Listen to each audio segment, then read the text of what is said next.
할 말을 한다. 나라 걱정하는 돌직구 정정브라더스 함께 하겠습니다. 정돈 의원님. 네, 안녕하세요. 정태근 의원님. 예, 안녕하세요. 예. 우리가 그 국민의당 바른정당 3부에서 얘기하다가 제가 그만하라 그랬어요. 왜냐하면 그 전문가들 얘기를 들어야 되니까. 자, 일단 남경필, 김세현, 원희룡의 행보는? 남경필 지사는 이제 한국당에 곧 입당할 테고 김세현도 이제 입당했나요? 원희룡 지사는 무소속으로 출마하고 이렇게 정리가 돼 있다 보니까 바른정당은 이제 안고가 거의 다 빠졌어요. 유승민 빼놓고는 이제 남는 나머지 사람들한테 미안한 얘기지만은 그러니까 바른정당이 이제 합당을 하더라도 오히려 바른정당이 이제 급해졌어요. 이제 별로 쪼그라들 대로 쪼그라들었기 때문에. 그럼 몇 명 남은 거예요, 이제? 아니 이제 지사들이기 때문에. 예, 아니 김세현 의원. 그럼 지금 10명 남게 되는 거죠. 네.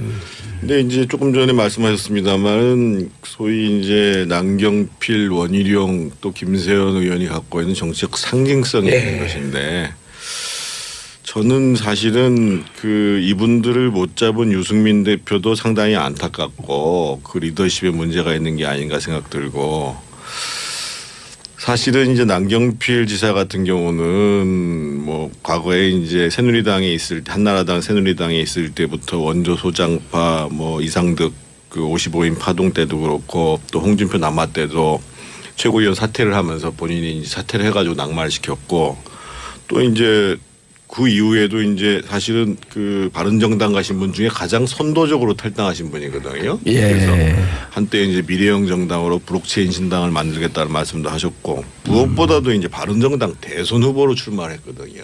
그러다 경선에서 떨어진 경우여서 그거를 국민들이나 특히 경기도민들이 이 행보를 어떻게 생각할 것인가에 대해서 상당히 좀 우려스럽게 지켜보지 않을 수가 없어요. 그러니까 이제 가까운 사람 입장에서 안타까운 일이에요.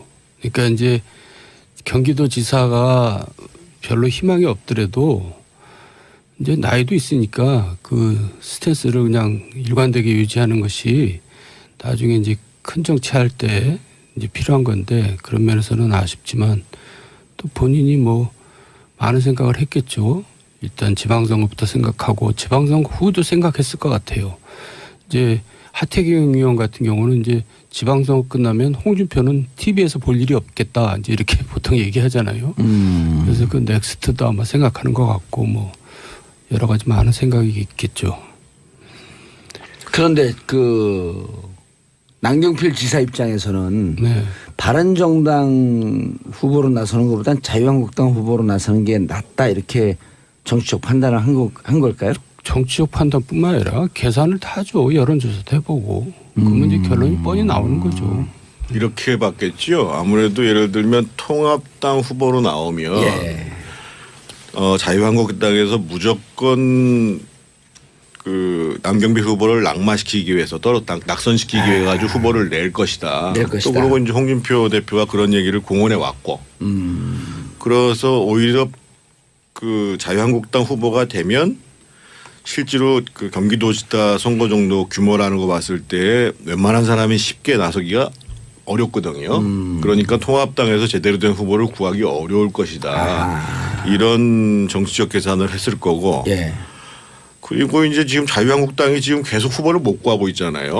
그러니까 처음에는 뭐 샘문 얘기하다가 지금은 이제 뭐 홍정욱 전 의원도 안 온다지 장제국 동수대 총장도 안 온다지 또 심지어 지금 현역 의원인 박완수 그 옛날에 창원시장 재선했던 박완수 의원도 경남도지사 출마 안 한다. 이러니까 이제 샘문이 아니라 이제 대문을 열어놓은 거죠. 그러니까 이제 그렇게 선택하는 것이 어떻든 선거의 득실로 판단해도 낫지 않겠느냐 이렇게 생각하는데 저는 수도권 분위기가 지금 자유한국당한테 우호적으로 갈 것인가에 대해서는 좀 회의적이에요. 그러니까 경기도라는 데가 지금 이제 지금 1,400만 인구잖아요. 유권자로 따지면 거의 이제 1,000만 육박할 텐데 경비 북부 쪽은 모르겠어요. 북부 쪽은 모르겠는데 이쪽 남부 쪽 특히 이제 도시를 중심으로 한 지역 젊은 세대들이 많이 이런 사는 데 아니에요. 부분들은 제가 보기에는 지금 이 자유한국당의 행보 최근에 또 여러 가지 이제 몇 가지 이제 막 엄청난 일들을 벌이잖아요. 예를 들면 뭐 초등학교 4학년짜리가 이제 통일에 대한 그림을 그렸더니만 거기 왜 인공기가 들어가냐고 막 난리를 치고 인공기가 그러잖아요. 태극기보다 더 위에 달려 있냐? 그런 거 보면 사실은 이거는 젊은 사람들뿐만 아니라 나이 든 사람도 좀 이해하기 어려운 왜 저런 것을 해서 예를 들면 태극기가 없었다 그러면 문제가 다르겠죠. 그러니까 그런 식의 문제 제기를 하는 정당을 지금 비트코인 논란이 있는 21세기에서 이게 얘기가 되겠냐고. 예. 남경필 지사가 세상을 어지럽히는 동탁을 토벌할 수 있다면 기꺼이 조조가 되는 길을 택하겠다. 정태근 의원님. 삼국지 안 읽은 사람들도 꽤 많이 뭐 모두가 다 삼국지를 읽었나요? 이것 때문에 사실은 뭐 어제 이제 남 지사는 동탁을 토벌할 수 있다고 기꺼이 조조가 되는 게 길을 택하겠다고 그러다가 거기니까 또 이재명 지사는 남 지사는 그 조조가 아니라 여포 비슷하다고도 얘기를 했어요. 그래서 네. 오늘 아침에 이제 그 뭐 동탁이 굉장히 나쁜 사람이지는 않았지만 그 제가 다시 찾아봤어요. 찾아봤는데 사실은 요즘 젊은 분들이 이거를 제대로 알기가 쉽지 않을 텐데요. 그러니까 동탁이라는 인물이 예를 들면 우리 삼국 시대가 제대로 형성된 한 그 192년 3년도에 이제 사망했으니까 이제 그때 인물이거든요. 그러니까 중국으로 따지면 이제 중국의 이제 그 진나라 다음에 그 한나라 한 400년 동안 통일왕조를 이뤘던 말기. 그러니까 지금 중국 사람들이 한족이 90몇 %라고 그러잖아요. 예. 그게 그게 이제 한나라에서 기원을 둬가지고 한족이라는 거거든요. 그러니까 이때 이제 이 그 역사책에도 뭐라고 써 있냐면은요.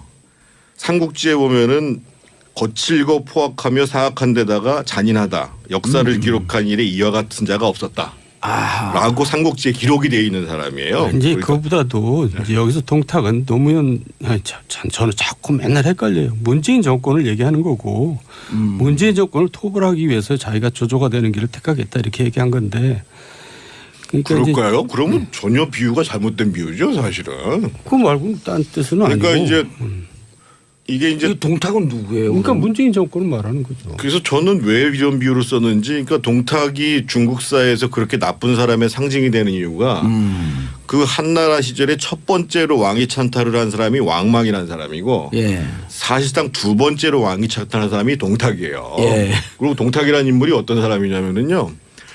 사리사욕 때문에 모든 사람들 자기 주변에 있는 사람으로 자리를 다 채우고 어허. 심지어는 강보에 쌓인 손자 아들 손자까지도 제후로 임명하고 소나라에 임명하고. 그럼 지금 정태근 의원 뉘앙스로는 동탁이 홍준표를 얘기하는 것 같네요. 아니 그러니까 저는 누구를 얘기하는 건지 모르겠는데. 아니 이재명 시장을 지칭했다라고 하는 또 그것도 SNS에 돌아요. 그건 아닌가. 저는 그래서 남지사께서 지금 비유를 잘못 썼던 것 같다. 그러니까 아니. 뒤에 조조를 쓴 거는 맞아요. 조조는 왜냐하면 동탁이 이제 사실상 집권한 다음에 조조를 소위 지금으로 따지면 수방사령관에 임명을 하려고 그래요. 그러니까 조조가 나 못한다 해가지고 도망가가지고 반동탁 연합군에 참여를 하거든요. 그래서 왕위를 복귀시키겠다. 네. 그래서 조조 그러니까 지금 길과는 다른 길을 가겠다라고 한 거는 맞는데 앞에 동탁이 나온 거는 제가 좀 뚱없는 그런데 얘기고. 비유를 잘못 쓴 건 아니죠. 우리가 얘기거리가 되는 것 자체가 비유를 잘 쓴 거예요.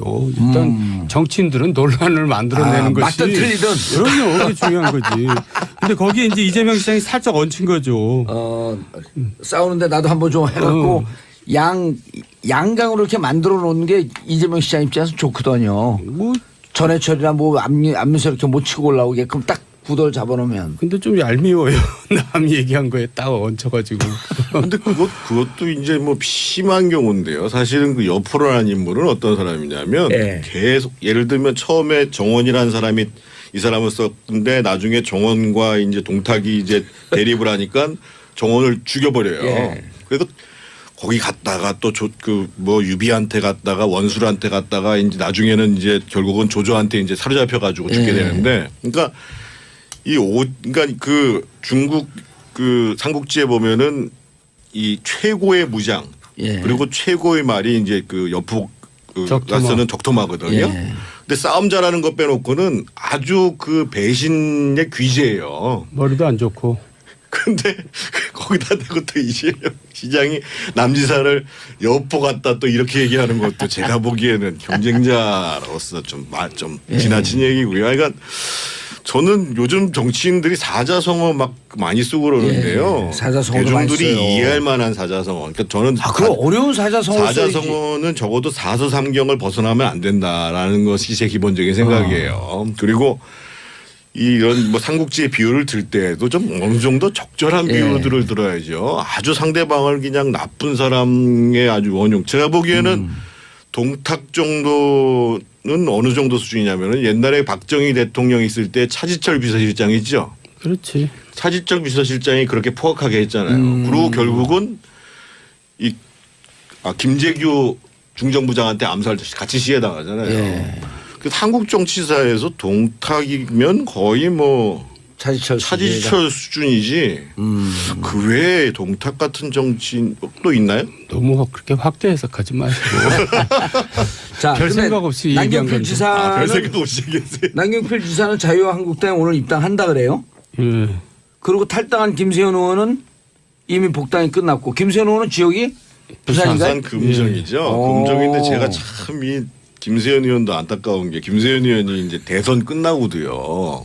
그 사무총장을 하시면서 바른정당에 네, 바른정당의 사무총장을 하셨죠. 그러면서 이제 그 홍준표 대표가 막 공격을 하니까 이 자유한국당은 건축물로 따지면 재난 등급에 따지는 2등급에 해당하기 때문에 이거는 도저히 쓸 수가 없어서 자유한국당은 곧 해체해야 된다. 해체를 요구한다. 이렇게 얘기를 했어요. 근데 지금 이제 그 복당을 하면서 다시 탈당을 복당을 하면서 네.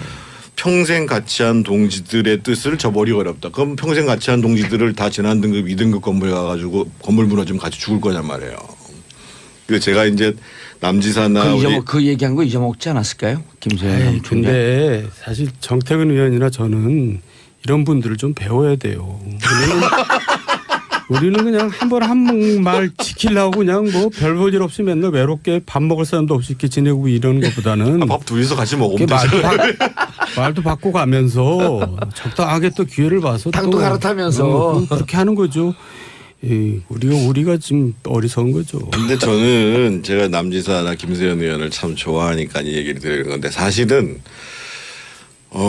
조금 더 이 통합정당의 모습들을 보면서 사실은 이제 정치라는 게 명분이잖아요. 물론 이제 시기도 중요하죠. 시기도 중요한데 적어도 제가 보기에는 앞으로 보수에서 지도자가 될 만한 매단되는 분들인데 좀 더 명분들을 쌓아나가는 과정들을 했으면 좋지 않았을까 하는 아쉬움이 있고. 아니 남경필 지사, 김세현 의원 다 평이 좋았던 정치인들 아니에요? 그 정도면 훌륭한 제목들이었죠. 그런데 이제 기스가 난 거죠. 쉽게 말해서. 그러니까 오히려 원희룡 지사처럼 그럼 나 무소속이라도 고민을 해보겠다라고 시간을 갖는다든지 그러고 지금 이제 이미 통합이 된 것도 아니잖아요. 예. 그래서 조금 안타까움이 있어요. 아니, 김용태 의원은 어떻게 됐어요? 거기 탈당했나요? 거기는 이미 지금 탈당해서 혁신위원장하고 있죠. 자유한국당의 혁신위원장입니다. 2기 혁신위원장. 유석춘 위원장이 1기를 했는데 유석춘 위원장하고 무슨 혁신하고는 잘 안 맞잖아요. 예. 그래서 이제 김용태 의원은 사실은 그 전에도 여러 번 이제 뭐 비상대책위원장까지 막 얘기되고 그랬었잖아요. 그래서 이제 상황이 어려워지니까 김용태 의원이 혁신위원장이 됐고 그래서 어저께 2기 혁신위원을 발족했다고 보도가 나왔더라고요. 혁신위원을 선정하는데 굉장히 어려움을 겪었다 그러더라고요. 다들 안 한다고. 정진석 의원 거기 들어가 있나요? 안 들어가 있나요? 안 들어가 있죠. 안 들어가 있죠. 그래서 이렇게 면면을 보면 정말 아무도 모르는 사람들이 그 대부분이고 사실 지금 혁신위원을 구하기 어려울 정도의 상황까지 와 있는 거죠. 그리고 이제 김용태 의원 같은 경우도 선도 탈당하면서 옛날에 굉장히 개혁적인 이미지였는데 복당하면서 많이 이제 그거를 희석이 됐죠. 그래서 기자들이 김용태 의원을 되게 좋아하거든요. 근데 김용태 의원에 대한 기대가 이제 많이 바뀌니까 실망들을 많이 한 것 같아요. 그래서 이 와중에 좋은 정치인들이 많이 이렇게 이제 상처가 나는 게 안타까워요. 네. 그러니까 아니, 원희룡 지사도 제주지사도 곧 탈당을 하겠죠. 한다 그랬나요? 아직 탈당은 안 했고 예. 통합된 이후에 자기는 그 정당보다는 무소속 정당 무소속 무소속으로. 출마를 고려하고 있다. 뭐 이런 지금 이 측근들의 입장이고 아마 그 정돈 선배님이 지난주에 직접 만났을 겁니다. 뭐라 그러세요? 그러니까 자유한국당은 그것도 없어질 정당 같고 바른정당은 제주에서 무게가 1mg도 안 되는 것 같다. 원희룡 지사 얘기. 네, 그러니까 이제 결국 무소속으로 가겠다는 얘기인데 또 계산해봤겠죠. 그러니까 무소속이 그래도 제일 나은 계산이 나왔겠죠. 제주도는 또 뭐 괜당이 세니까요. 네. 아 괜당이면 무슨 말인지 잘 모르시죠? 몰라요. 관계. 제주도에서 이게 그 사람들과의 관계라는 것이 가장 중요시 된다고 해가지고 이제 괜당이 중요하다는 거거든요. 괜당이 이제 나랑 같은 당, 같이 가까운 당, 뭐 이런 뜻이라고 얘기합니다. 이제 또 현재 프레미엄이라는 게 있는 거고. 알겠습니다. 근데 이 대목에서 제가 사실은 꼭 짚어야 될 게요. 사실은 유승민 대표의 리더십 또 안철수 대표의 리더십 이 문제를 지적을 안 할 수가 없어요. 예를 들면 제가 유승민 대표라고 한다면 아마 이제 이 통합 진행되는 과정에서 남지사 또 김세현 의원, 원희룡 지사 또 이제 뭐 이학재 의원은 당연히 잔류하겠다고 그러는데 맨날 몇 밤이라도 같이 앉아가지고 얘기를 해야죠. 설득을 하고 사실은 그 당에 있어서의 나 주도권도 다 넘겨줄 생각이 있다. 이런 마음을 가지고 이번에 사실은 국민의당에서 떨어져 나가는 사람들보다 제가 봐요 이 사람들이 더 중요하거든요. 그리고 안철수 대표 같은 경우도 물론 뭐 내부 사정이 워낙 정신이 없겠지만 한번 뭐 경기도청에도 한번 가고 제주도청에도 한번 가고 뭐 부산 가가지고 김세현이 만나고 이러면은 사실은 이분들이 더욱더 이 고민들을 하면서 같이 할 수 있는 길을 모색했을 텐데 이 적극적으로 포용을 하고 남을 배려하는 정치가 유승민 대표도 잘 안 되고 안철수 대표도 잘 안 되는 것 같아요. 그러니까 유승민 대표가 이제 과거에 이회창 거의 비서장이었고 박근혜 비서장이었는데 생각은 좀 많이 개혁적인 사람이지만 태도는 그분들하고 못지않게 권위적인 것 같아요. 그러니까 이제 그냥 사람들 다 떠나는 거죠. 아니 연배도 비슷하잖아요. 그 정도원 의원님하고. 뭐 저가 하나 위인데 저한테는 네. 형이라 그래요. 근데 그 제가 이제 박근혜 대통령 시절에 막 유승민 의원이 이제 박근혜 대통령하고 일종의 굉장히 대립이 됐을 때 제가 옆에서 많이 거들어줬거든요. 근데도 고맙다는 전화 한 번도 안 해요. 그래서 묘한 그 정치인들이면 좀 이렇게 좀 와 하면서 좀 이렇게 그러니까 의리 뭐 이렇게 좋게 얘기하면 수줍음을 많이 탄다고 볼 수도 있는데 근데 안철수 대표도 그렇잖아요. 이분도 벌써 정치하면서 측근들이 수시로 바뀌어요. 수시로 바뀌었어요. 이리 갔다 저리 갔다 뭐 또 요새 이태규 의원이 굉장히 가까운 모양인데 또 한때는 이태규 의원하고 말도 안 하고 지내다가 뭐 박선수 의원도 돌아섰다 그래요. 네, 통합의 반대쪽으로. 그러니까 그 완전 측근 중에 측근이었잖아요. 근데 거기는 뭐 비례대표인데요, 뭐. 아니 비례대표인데 그래갖고 그 출당을 제명을 시켜줘라라고 하는데 뭐 그것도 지금 이제 그 이상돈 의원하고 그 몇몇 의원이 있거든 3명인데 거기 4명까지 늘어난 게 박선수 의원도 통합 반대쪽으로 돌아섰다는 거예요. 근데 저는 제명은 시킬 거예요. 시킬 건데 아마 이제 그 통합이 다 끝난 다음에 그런다 그러더라고요. 그 통합 그 제명 안 시키면은 그 무슨 뭐 그 이제는 잊어버렸을 텐데 안철수 대표가 새 정치한다고 정치 시작했는데 새 정치가 아니라 아주 구악 정치를 하게 되는 건데요. 스크루지가 되는 거죠. 꼼수들 많이. 샤일록이 되는 거고. 근데 이렇게 해갖고 자유한국당으로 가면 정태근 의원님은 그런다고 한들 뭐 지방선거에서 뭐 바람이 불겠냐. 근데 정돈 의원님, 김세연 의원은 부산시장으로 나갈 가능성이 있나요? 부산시장 가능성 별로 없고요. 이제 자기 그 다음 총선 재선 때문에 그랬을 겁니다. 지금 서병수 시장이 간신히 버티고 있거든요. 그나마. 서병수 시장도 그러니까 좀 지금 무소속으로 나간다는 거 아니에요? 조금 지금 여당이 앞서요. 부산에서는 지금 야당보다.